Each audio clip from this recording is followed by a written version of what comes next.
As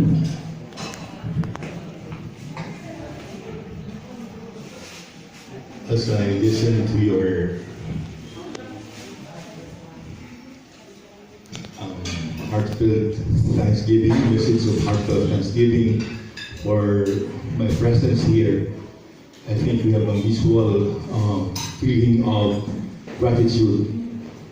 First of all, I would like to thank all of you, the whole diocese, because for the past 10 years, you are the one who molded me how to be a bishop. When I accepted the challenge, the call from God through Pope Benedict, Emeritus Benedict, Pope Emeritus Benedict XVI, it was really unexpected. And I have no idea how to be a bishop. Yes, I know what is a bishop in the church from our theology class, but how to be a bishop? I can just, look at those bishops that I know in the archdiocese and other bishops whom I know. And when I accepted that, with all the, the amazement, the surprise, I entrust everything to the Lord. In fact, I have written also my message to be given this coming Sunday to all parishes. And I consider myself in the calling of a bishop as like I am crossing Pulangi River with a very, very strong current. And I asked the Lord, how can I cross this river? And the Lord said in my prayer, in my retreat, and the Lord said, of course, you're going to cross the river by yourself. You can cross the river with me. And true enough, the past 10 years, we were able to cross that river together with you. When the Lord said, you can cross the river with me, that means to be accompanied by you, who will continually mold me, form me as a bishop in this diocese. As I've said, we do not study how to be a bishop. Just like the couple, even though we have the pre-canon seminar, but to really live out as a couple, you have to find your way. That is also my experience as a bishop. And for the past 10 years, we were able to cross that river with their sungsungon, sulog, strong current, linaw. The presence of God was manifested by your presence. When the Lord said, when 2 or 3 gather in my name, I am in your midst. So thank you very much for crossing the river with me for the past 10 years. As I've said, you have really molded me how to be a bishop. The first year when I reported here, May 15, 2010, and especially during occasions, of course, the seat of the diocese is the cathedral, and diocesan celebrations like Holy Week, I should celebrate it here. But first, my problem, I do not really know how to, put on the mitre, get off the mitre, and especially during Holy Week. I thank Monsignor Babel at that time. He is the cathedral rector at that time. First, he was there, guiding me, assisting me. But when I was left alone, libog na ko sa akong buhaton. No kanus na pagkanay buhaton, bahaon na mitre, no sa kanay sunog, nagkapot ka kandila, Easter Vigil, una na may staff. Wala pa ko naman usa, wala may liturgist, wala MC. So in that manner, I still continue to learn how to be a bishop.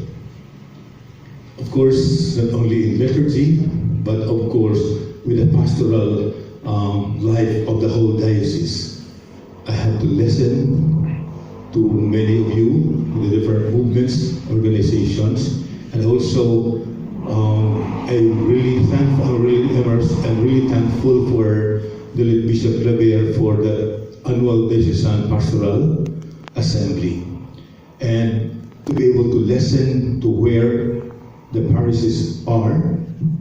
I have, in the first year of my as a bishop here, I went around to the different parishes, just to get the sense of where the diocese is. Although I was really thankful for Bishop Oni during my installation, during the program before the installation, he turned over to me the 10-year diocesan pastoral plan. So that really helped me to see where the direction of the diocese was or is. And also the book of the late Bishop Revoir, The Making of the Local Church, where he mentioned a lot about Bukidnon, the foundation of Bukidnon. So that really helped me a lot how to be a bishop, but above all, how to be a bishop with you. So thank you very much for the company. Thank you very much for being with me, and thank you very much for forming me and molding me as a bishop.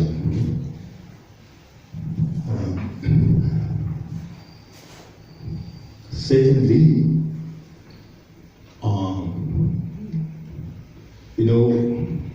I have cried enough because when Bishop Cassia called me and brought the news about my appointment, that was last year. We have no show now. Last September, I think that mine is the last appointment facilitated by Archbishop Cassia as our nuncio. I think he came here 2 years ago during the blessing of the Abbey. But last year, September, I was in Sumilao for the IP Youth gathering as a celebration of the Year of the Youth. And he called me and brought the news that Pope Francis has appointed me. And I said, we are still in the middle of the Golden Jubilee. By October, we were planning at the time for the first phase of the General Mission Caravan. So can I ask to postpone it? But he said, first, we will answer that, but first you have to respond whether to accept the appointment or not. Of course, they will as a nuncio, they won't encourage you to say no. Just like when I was called by Pope Benedict in last 2010, I told the nuncio, Archbishop Adams at that time, can I still reflect on this? I still have to have my retreat. And saying, nuncio, how many days can I spend an 8 days retreat? Usually just with 8 days retreat. And he said, I think that's too long. And you make it, can you shorten it to 3 days? So I went from the nunciature and he said, but remember, your yes is a yes to Jesus. It's a yes to Pope Benedict. It's a yes to the church. Your no is a no to Jesus, to Pope Benedict, and to the church. So that was so heavy when I carried those words in my retreat. But as I said, during my retreat, that image of Pulangi River came out, and I was given confidence because of that. Now, last year, I had to argue first with Bishop Cassia. I said, I come from the Archdiocese of Cagayan de Oro. I was given here as a gift from the mother archdiocese to her daughter, Diocese of Malaybalay. Why is it that you are giving me back as a gift to the Diocese of Malaybalay? If I was given as a gift, is it right to take back that gift back to the Mother Church? So wala may tubag si Archbishop Garcia po dito. Pero ang iyan ang tubag, but you know, you are not the first one to experience this. The first bishop of Bukidnon, Bishop Revoir, was taken from Bukidnon and became bishop of his home in Buntok.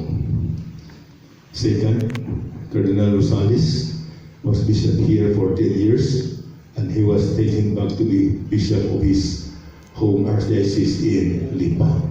So we have a precedence. So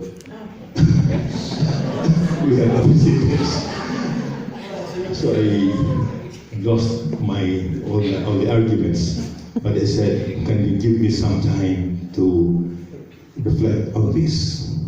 So next week, I was able to spend some 3 days in the monastery, the abbey. Papagani, kumutawag after 3 days, sige na panawag ang not so sure what's my response. So, tapos apat ko, sige mag-board of trustees meeting sa mga schools. So, bisa dito, tawagon po. So, si Bishop Cassia kay lahi siya, no? Si Bishop Adam, before he will call you and he will tell you, come to the nunciature immediately. So, si Bishop Cassia, when he called, he broke the news immediately. So, ikaw nga. So, after those 3 days, then he said, ulahiong na to itong imong hangyo na extend sa until sa culmination sa Golden Jubilee. Sa may imong reflection. And I said, yes. And I began to cry at that time. And whenever mag-misa ko diri, nasugod na kong mingaw, no? Pero deep in my heart because I did not tell anybody. So I cried a lot already since that time until now. So what happened in April? We have no more nuncio, but the churchly affairs in charge now, the nunciature. Last March, he called me up. We're supposed to be by April 27, the Pope will announce my appointment. But how can that be? We are locked down. We cannot move. So we have to move into another day. So kung naman nag-iit na rin naman tayo, no? Okay rin tayo. Okay rin tayo. Inialikol pa man sa Tuloy, no? 77 sa Tuloy, pero aptik ko man. Pero basta makaya pa niya mag-extend for another 2 years. So, but by June, the nunciature called me up again. We are now on MGCQ. And I asked again, can we not do it after this COVID? No? Wala na COVID ba? So that people can travel. Ayun siya, but we are still uncertain when will this end. The most certain is that you are appointed by Pope Francis. And so that's why we set the date of June 23. That was also the Bisperas of our town sa Legomilon, no? Saint John the Baptist. So that was it. June 23 was announced by Pope Francis. So what can I do? With all those, we have to really surrender to the will of God. No? And like Mama Mary, I just asked for her intercession that with her fiat, I will also with all humility accept this new appointment by Pope Francis. When I read the thing about the pallium, I realized bukat na dahil, no? Kanang pallium isulog sa Archbishop ay cross diri. Ang explanation there is this is made out of the wool from the sheep. That means that as an archbishop, you have to carry the sheep over your shoulders, like the good shepherd. The whole archdiocese, the whole metropolitan. So, bukat mo din. Muna ingon awan pari, ingon sa dili, may mag-ingon mo congratulations. God be with you lang. When I see the late Bishop Pueblos before, when I was appointed last 2010, ingon sa congratulations to you. Your condolence po. Condolence because of that responsibility. So kanon mo pagbasa na ko sa even the meaning of that palio. So bugat-bugat magibiyay. But I think just like what I had realized in my 10 years as a bishop, it's all by the grace of God that I was able to cross that Pulangi River. So I hope and I pray and let's pray for one another. Padayon ka magandang buwas sa usa. Iyan po sa ko ninyo na makayanan niya po na kuning responsibility to become an archbishop of the whole metropolitan. So as we said, as others said, dili man ni last, di na magkita, especially when there are kabustang activities. Kaya kung magtigong diri, kabustang clergy, kabustang busy, like what happened for the past years here. So magkita niya po diri sa Diocese of Malaybalay. We still belong to the same Archdiocese Metropolitan. That is why when some people from Cagayan de Oro read the words of mine during the despedida from the priest and religious of the diocese, when I said, it's hard to say goodbye, it hurts to say goodbye, Bukidnon, my home. Thank you very much.